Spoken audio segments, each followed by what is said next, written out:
references to newspaper finds were in North America. So that's what I used as a yardstick to begin my research. And then I was just, it was literally like going down the rabbit hole. I mean, some days I would wake up and say, did I really read this yesterday? And we're talking about reputable newspapers here and sourced finds with involvement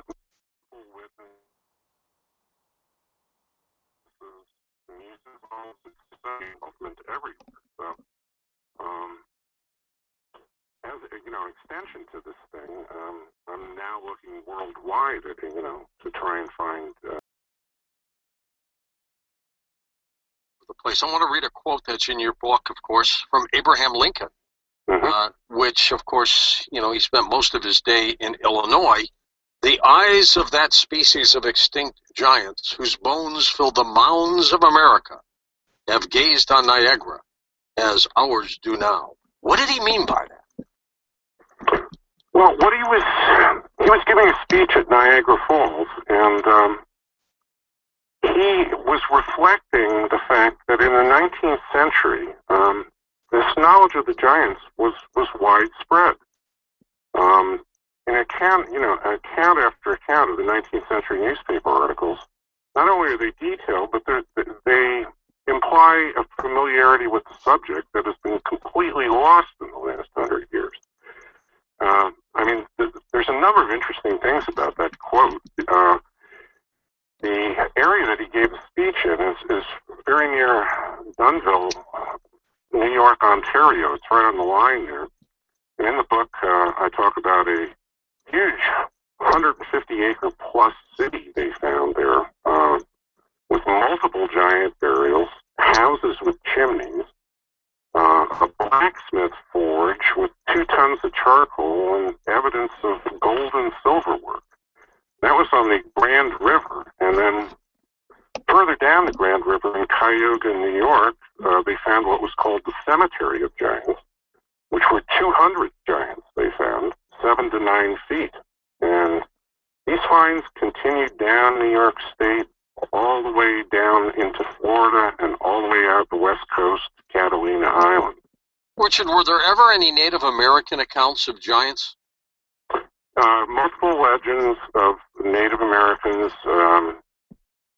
referring to previous, in a number of the accounts where they talk to the Native Americans and they ask them, did you erect these mounds? They say no, previous race of giants did.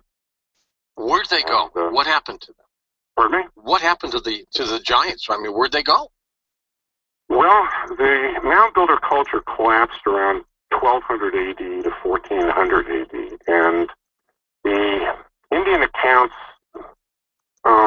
say that they were destroyed by natural cataclysms or disease. There's, a sort of two legends concerning it. And then the Paiute Indians out in Nevada and Arizona referred to the giants as the Sataka, and which means Tule eaters, and that refers to Lake Lahontan out there, which was this huge freshwater lake that was destroyed by the Lassen volcano around 5000 BC.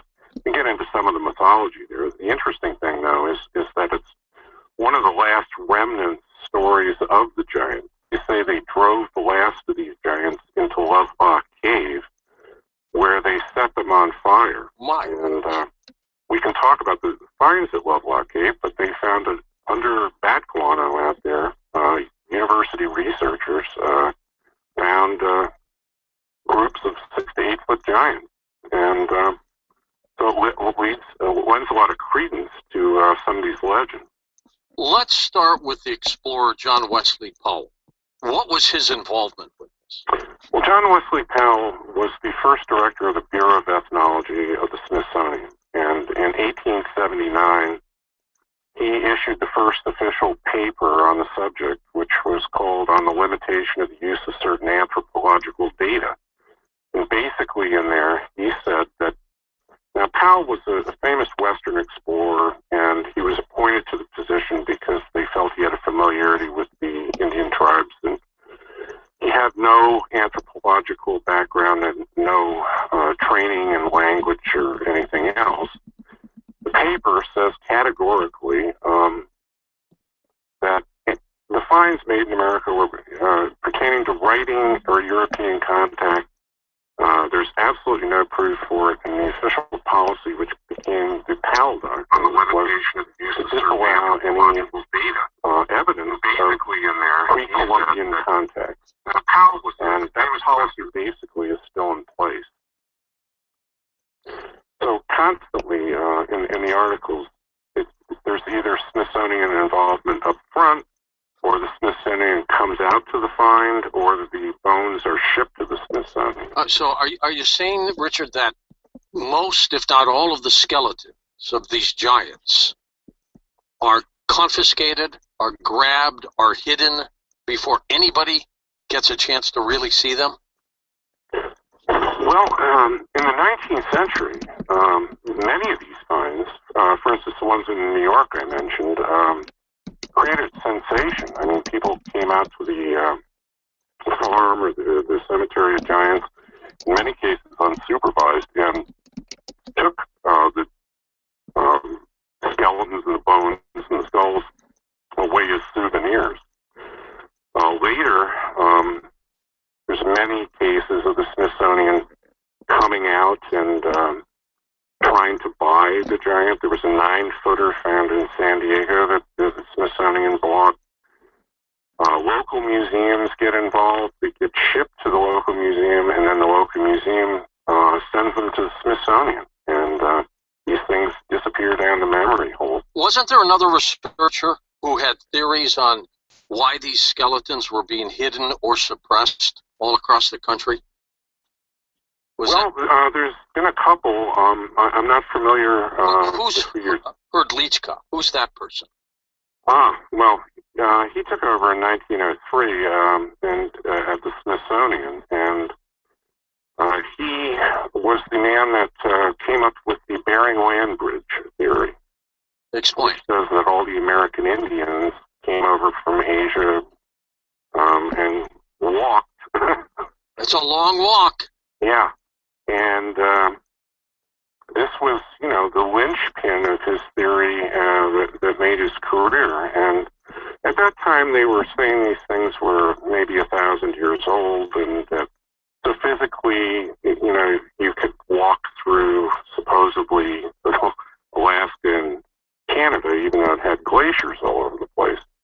A lot of the dates we're now getting are pushing back 10, 12, 14,000 BC, when it would have literally been physically impossible to walk across.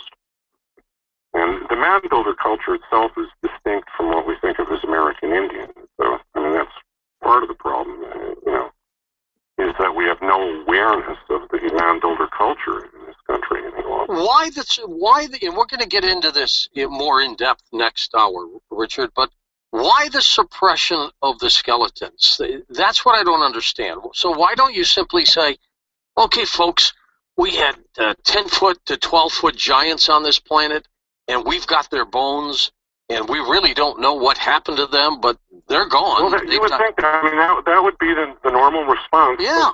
But, again, first of all, it seems to be a worldwide phenomenon, but specifically in relation to the Smithsonian, they were founded on the principle of evolution.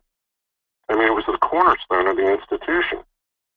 And they prided themselves on being scientists, and things that smacked of biblical stories or mythical stories, by extension, were considered to be unscientific. And you can't very well have 7 to 12-foot giants roaming around and tell people that we're getting bigger and smarter. No, I guess you'd have to come up with some explanation on how and why they got here. Correct. Which would undermine the whole scientific underpinning of the institution. Good point. And then, because of the fact that many of them are red-haired, blonde-haired, have Caucasian backgrounds, you get the whole question of who discovered America first. Do you think Goliath from the biblical days was a giant? The kinds of giants that we're talking about right now? Yeah, I did some reference, and they seem to think he was 11 feet tall, so he would fit into this overall paradigm very easily. Knocked down by a rock from David.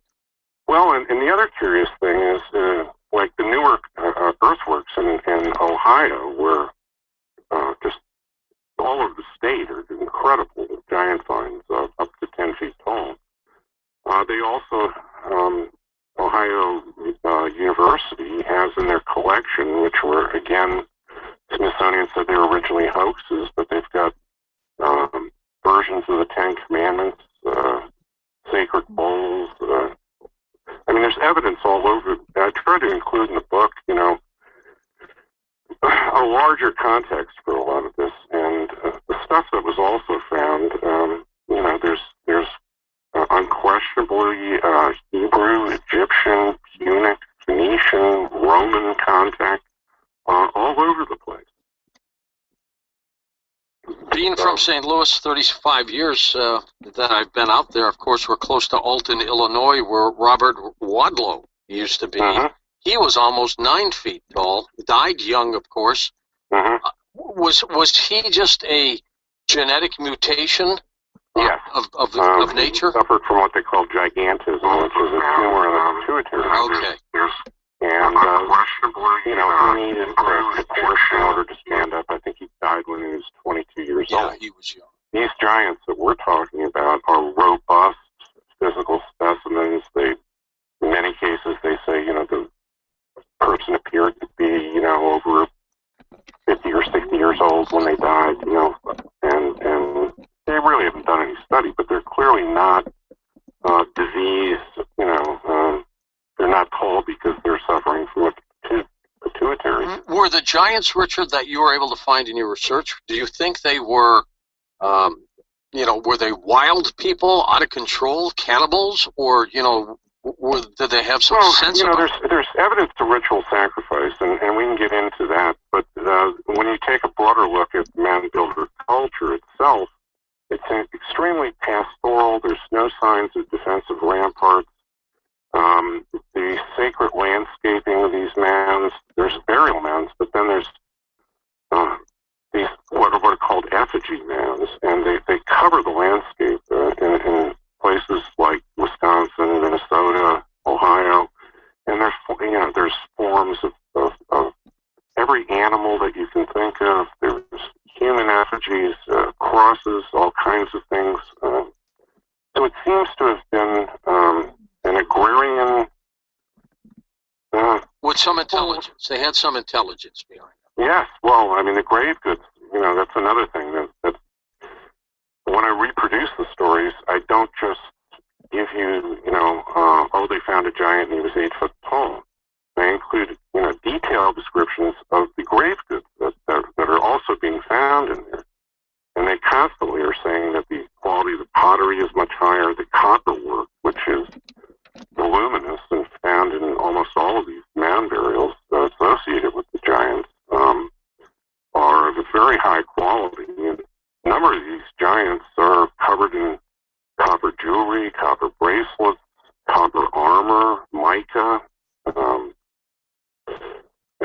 There's a number of illustrations in the book of pipes and grave goods that come out of the Smithsonian's original publication, 1848, Ancient Monuments of the Mississippi Valley, which was a very beautiful, open-minded look at the whole thing. If you go through the book, you'll see, small figurines of animals and faces. A lot of those came out of the mounds in West Virginia that also uncovered giants, and the digs were done by the Smithsonian in 1883.